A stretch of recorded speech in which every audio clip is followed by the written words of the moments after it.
Hola, holi, halo, welcome back to my channel. So hari ini, pagi ini, gua akan melakukan vaksin di dokter pribadi gue. Kayak apa sih vaksin di sini? Sebenarnya mungkin sama aja ya, tapi kalian mungkin penasaran di Jerman kayak apa? Ikutin terus video gue. Sampai.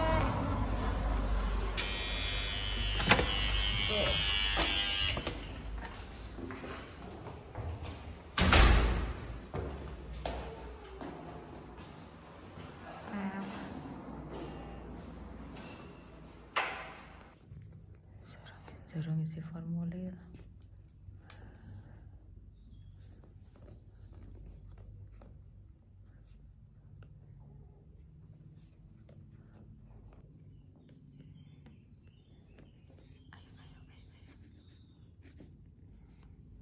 Finish. Now what are we doing now? Now we're waiting for the vaccination. Okay. Sekarang kita nungguin mau vaksin. Wir auch nicht. Da wollen wir der Tradition folgen. Ja. Hemd auf Müssen, und ja, müssen Hemd. Ja, es geht. Jetzt wollen Sie auch noch fotografieren? Ja. Für meine Mama.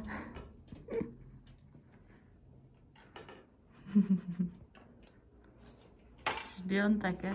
ja. Das ist BioNTech, ja, oder beziehungsweise das ist die BioNTech ist die Firma. Und das ist Comirnaty heißt der.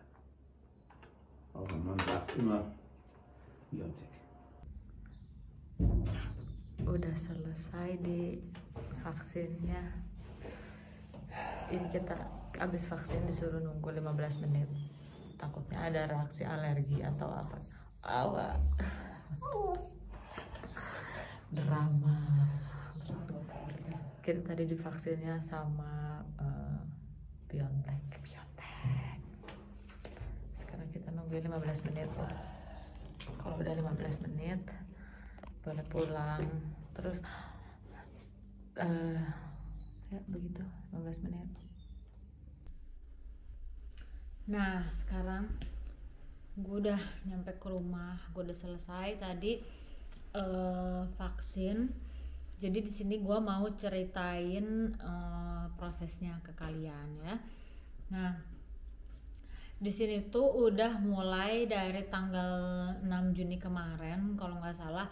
Jadi si vaksin itu udah mulai terbuka buat umum, yang artinya kita tuh bisa daftar online buat dapetin jadwal kapan kita vaksin. Cuman kalau nungguin jadwal itu kita lumayan agak lama juga. Tetap walaupun kita udah bisa dapat vaksin, yang diprioritasin tuh kayak mungkin yang orang-orang tua, yang sakit, ada prioritas lainnya lagi gitu, walaupun udah terbuka untuk umum gitu. Nah kebetulan kemarin itu hari Selasa. Jadi hari Selasa tuh gue ke dokter ya, ke dokter pribadi gue. Nah pas di dokter pribadi gue itu tuh kayak gue nanyain gitu, bisa nggak sih kalau kita dapat vaksin di sini, daftar di sini gitu. Awalnya tuh gue nanya ke si perawatnya, bisa vaksin nggak di sini. Terus kata si perawatnya, kalau misalkan gue kayak orang prioritas ya, punya surat yang menyatakan gue prioritas harus mendapatkan vaksin. Mungkin yang disebut prioritas tuh kayak orang yang sakit atau orang apa gitu, gue nggak tahu deh yang disebut prioritas itu masuknya dalam kelompok apa gitu, yang disebut prioritas tuh apa aja gitu, gue nggak tahu. Nah terus kayak gitu, oh ya udah kalau nggak bisa gitu. Nah setelah gue konsul sama dokter, si perawatnya ini tuh pas mau gue pulang, dia malah nginfoin, tadi gue udah ngomong sama dokter, kata dia kalau ternyata di sini bisa buat daftar vaksin, kata dia gitu. Jadi kamu bisa dapat jadwal nih vaksin minggu ini pakai BioNTech atau Pfizer deh kalau nggak salah ya, BioNTech itu Pfizer. Nah terus kata dia, akhirnya dapatlah gue jadwal hari ini, hari Kamis. Terus ya udah kayak gue daftar itu hari Selasa, hari Kamis gue udah dapet. Terus dikasih, ya udah dateng divaksin. Setelah vaksin sih gue kayak nggak ada ngerasain yang gimana ya, karena katanya kebanyakan kalau yang pakai BioNTech atau Pfizer itu tuh kayak efeknya tuh kayak reaksi setelah vaksinnya tuh nggak yang kayak vaksin yang lain. Ya udah biasa aja, jarang banget ada orang yang demam atau kayak gimana gitu. Oh iya, satu hal tadi tuh gue ditanyain, jadi di sini tuh kayak kita di Indonesia juga sama. Kalau di Indonesia kalau pas kita lagi kecil nih ya, kita kan punya ini ya, kayak buku vaksin gitu loh, kayak buku dari Posyandu, buku vaksin gitu.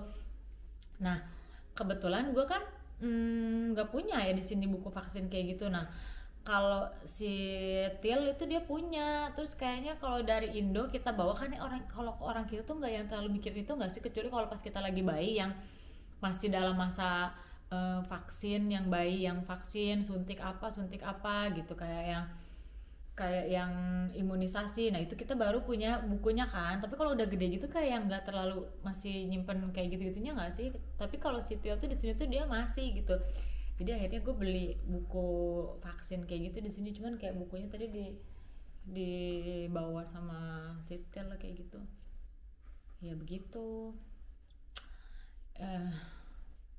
Nggak gimana sih, nggak sakit. Nanti gue udah dapat lagi sih 3 minggu lagi, nanti gue bakalan vaksin yang kedua. Semoga sebelum vaksin yang kedua gue nggak terpapar COVID. Dan jangan lupa setelah vaksin yang pertama kalian tetap harus ngikutin protokol, karena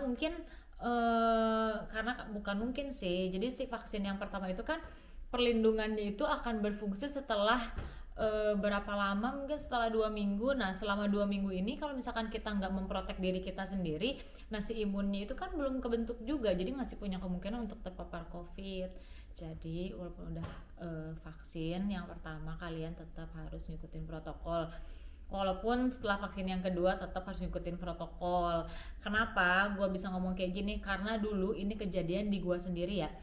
Gue tuh waktu kecil dulu tuh sempat vaksin tuberkulosis gitu ya. Ternyata setelah vaksin gue tetap aja kena tuberkulosis, yang artinya belum tentu kalian divaksin tuh kalian nggak terpapar gitu.